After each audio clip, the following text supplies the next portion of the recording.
پھر اس کا ذہن اعتدال پر آتا چلا گیا۔ چند لمحوں بعد اس کے دماغ نے کام کرنا شروع کر دیا۔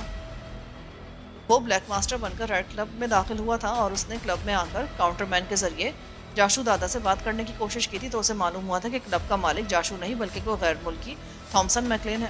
چنانچہ سلیمان نے اس سے ملنے کا فیصلہ کر لیا تھا۔ تھامسن میکلین کے دفتر میں آتے سلیمان کو احساس ہوا تھا خطرے کا، لیکن اس کا خیال تھا کہ وہ تھامسن میکلین کو آسانی سے ہینڈل کر لے گا۔ وہ اس سے ڈی ایل کے بارے میں جاننا چاہتا تھا کہ یہ ہے کیا بلا۔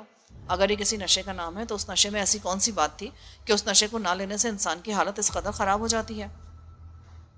لیکن میکلین کو شاید اس پر شک ہو گیا تھا۔ اس نے سلیمان کو اچانک راڈز والی کرسی پہ جکڑ دیا تھا اور وہ کرسی سمیت زمین میں دھنس گیا تھا۔ سلیمان کو انتہائی تیز اور ناگوار بو کا احساس ہوا تھا۔ اس نے سانس روکنے کی کوشش کی لیکن کامیاب نہ ہوا اور اس کے ذہن میں اندھیرا بھر گیا۔ اس کے بعد اسے اب ہوش آیا تھا۔ سلیمان آنکھیں کھولے کمرے کا جائزہ لے رہا تھا کہ اچانک سامنے کا دروازہ ایک دھماکے سے کھلا۔ دروازے سے 2 افراد اندر آئے۔ انہوں نے آگے بڑھ کر سلیمان پر مشین گنیں تان لی۔ اسے تو ہوش آ گیا جناب۔ ہاں میں بھی دیکھ رہا ہوں، اس کا منہ باندھ دو، ہمیں اسے یہاں سے لے کر فوراً جانا ہے۔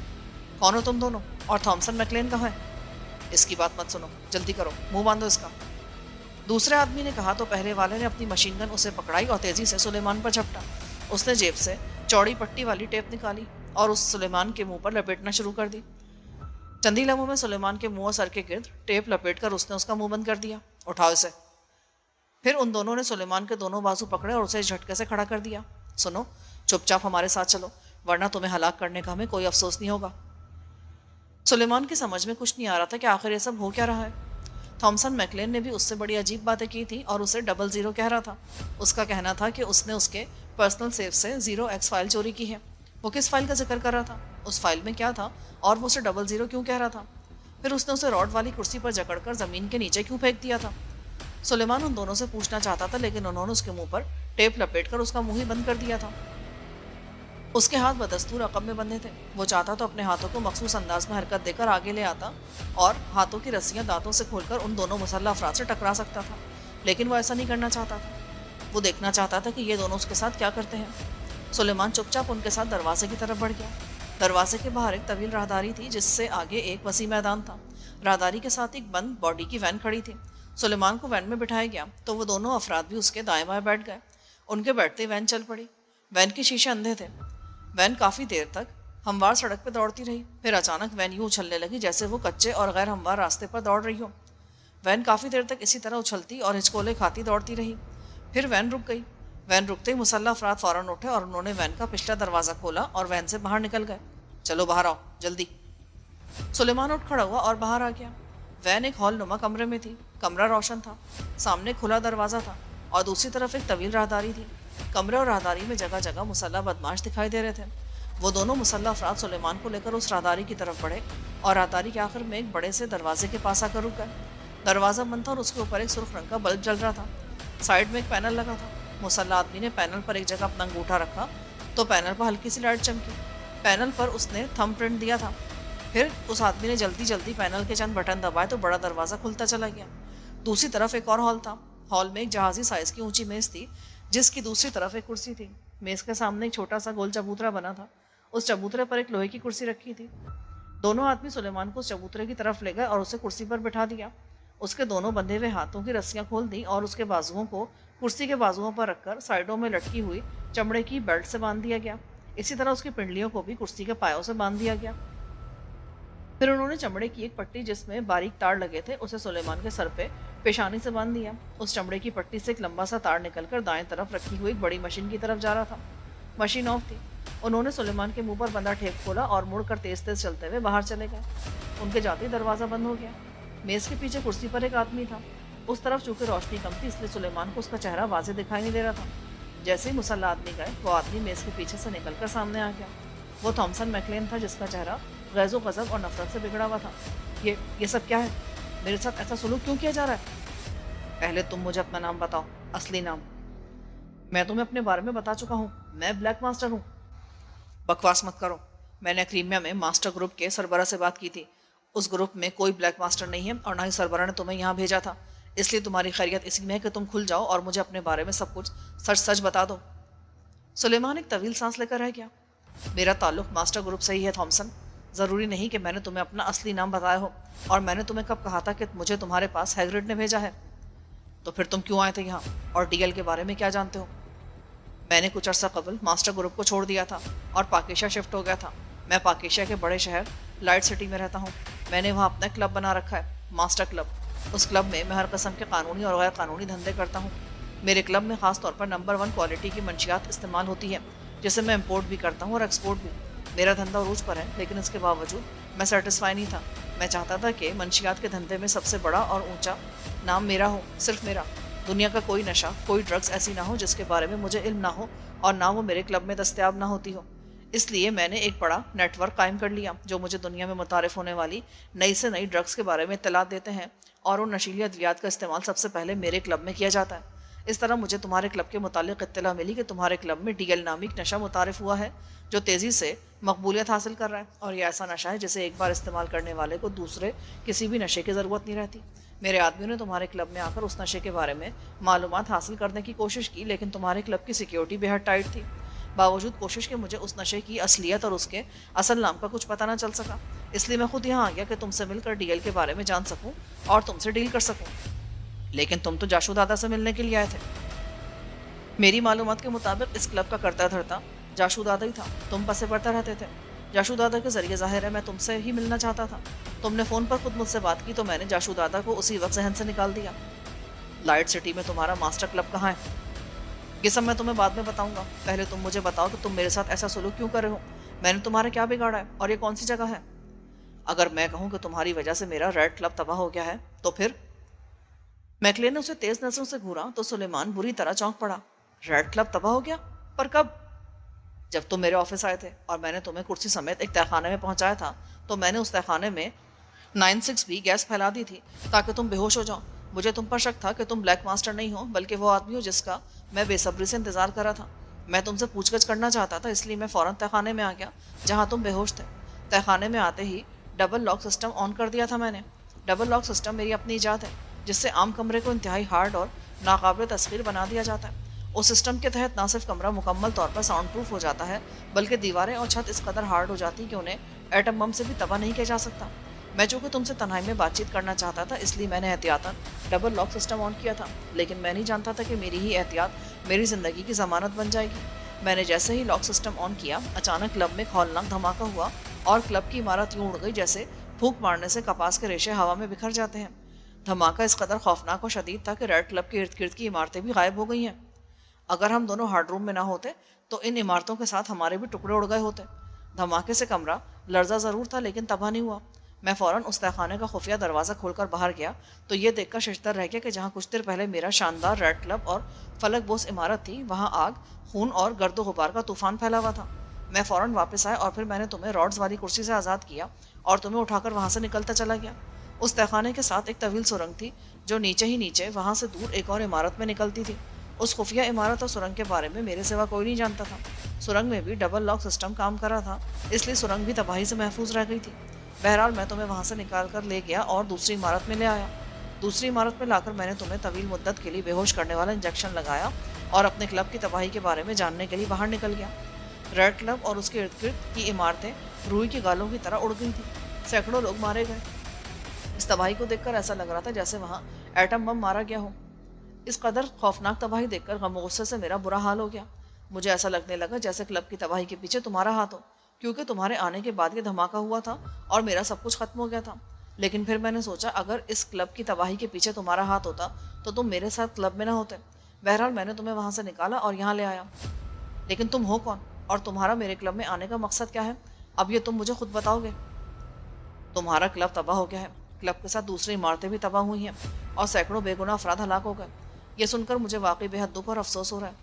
میں تمہیں اپنے بارے میں بتا چکا ہوں، اگر تم چاہو تو تصدیق کے لیے میں تمہیں لائٹ سٹی میں اپنے ماسٹر کلب تک لے جا سکتا ہوں۔ اگر چاہو تو میں یہیں سے فون پر تمہاری اپنے آدمیوں سے بات کرا دیتا ہوں جو تمہیں میرے بارے میں سب بتا دیں گے۔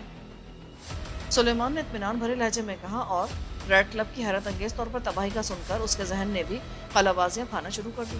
وہ دلی دل میں اللہ تعالیٰ کا لاکھ لاکھ شکر ادا کرنے لگا کہ تھامسن میکلے نے بر وقت اسے تہخانے میں پہنچا دیا تھا، ورنہ وہ مر چکا ہوتا۔ دیکھو رابرٹ، میرے سامنے خواہ مخواہ اڑنے کی کوشش مت کرو۔ میرا اتنا بڑا نقصان ہوا ہے، میں بہت غصے میں ہوں۔ ایسا نہ ہو کہ میں اپنا سارا غصہ تم پر نکال دوں. تم میرے بارے میں کچھ نہیں جانتے. کلب میں سب مجھے خونخوار بھیڑیے کے طور پر جانتے ہیں، اور جب میں انسان سے بھیڑیا بنتا ہوں تو پھر میں کچھ نہیں دیکھتا. میرے سامنے بچہ ہو یا جوان، میں اس کے ٹکڑے اڑا دیتا ہوں. اس لیے تمہاری بھلائی اسی میں ہے کہ مجھے بھیڑیا بننے پر مجبور مت کرو اور سچ بتا دو. رابرٹ، یہ میرا نام نہیں ہے. کبھی تم مجھے 00 کہتے ہو، کبھی رابرٹ. آخر تم نے مجھے سمجھ کر رکھا ہے. تم رابرٹ ہو، تمہارا کوڈ نیم 00 ہے، سمجھے تم؟ اور تم شیخ واجد کے دوست ہو. تم اور شیخ واجد میرے کلب میں ڈائمنڈ لائٹ کے استعمال کے لیے آتے تھے. ایک روز تم اور تمہارا دوست شیخ واجد ایک الگ کیبن میں ڈی ایل کا لطف لے رہے تھے کہ تم نے اور تمہارے دوست نے میرے کیبن میں موجود میرے دستے راز جاشو دادا کی باتیں سننی تھیں. میں فون پر بتا رہا تھا کہ میں نے پاکیشا کے تمام مقامات سے ڈی ایل کے پیکٹس اٹھوا لیے ہیں اور میں نے سارا مال اپنے مختلف ٹھکانوں پر پہنچا دیا ہے. میں نے جاشو سے بھی کہا تھا کہ جن ٹھکانوں پر میں نے مال پہنچایا ہے ان تمام جگہوں کے ایڈریسز اور مال کی تفصیل میں نے ایک فائل میں درج کر لی ہے اور وہ فائل حفاظت سے میرے سیف میں ہے. اس کے بعد اسی رات تم میرے آفس میں گئے، میرا خفیہ سیف کھولا اور اس میں سے ڈی ایل کی فائل نکال کر لے گئے. مجھے حیرت اس بات پر ہے کہ تمہارا اس فائل سے کیا مطلب ہو سکتا تھا. تمہیں میرے آفس تک رسائی کیسے ملی اور تم میرے سیف تک کیسے پہنچے، حالانکہ اس سیف کا نمبر صرف مجھے معلوم ہے. اس کے بعد تم نے باقاعدہ مجھ سے دوبارہ سیل فون پہ رابطہ کیا اور آواز چینج کر کے مجھ سے فائل کے سودے کی بات کی. میرے لیے وہ فائل بے حد اہم تھی. اس فائل میں ان تمام جگہوں کے ایڈریس تھے جہاں جہاں ڈی ایل کے ذخیرے ہیں، اور اس فائل میں نے کمپیوٹرائز فارمولا بھی درج کر رکھا تھا جس سے ڈی ایل بنایا جاتا تھا. تم بہت چالاک تھے. میرے آدمی تمہیں ہر جگہ تلاش کر رہے تھے مگر تم گدھے کے سر سے سینگ کی طرح غائب ہو گئے تھے. اگر کلوز سرکٹ کیمرے میں تمہاری فلم نہ بن گئی ہوتی تو مجھے شاید اس بات کا پتہ بھی نہ چلتا کہ میرے سیف کو کھولا گیا ہے اور خفیہ فائل اڑا لی گئی ہے.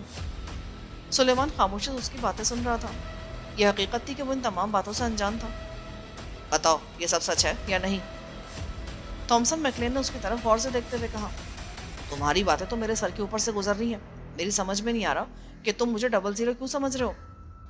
کیا تم شیخ واجد کو نہیں جانتے؟ کیا وہ تمہارا دوست نہیں تھا؟ نہیں، وہ میرا دوست نہیں ہے. اگر دوست نہیں ہے تو تم اس کی کار میں کیسے آئے ہو؟ کہاں سے ملی تمہیں اس کی کار؟ سلیمان ایک طویل سانس لے کر رہ گیا. اسے ساری بات سمجھ آ گئی. بولو، جواب دو، خاموش کیوں ہو گئے؟ کیا تم میک اپ میں نہیں ہو؟ تمہیں بہت بڑی غلط فہمی ہوئی ہے. میں شیخ واجد کو جانتا ضرور ہوں اور میرے پاس اس کی کار بھی ہے، لیکن میں اس کا دوست رابرٹ نہیں ہوں.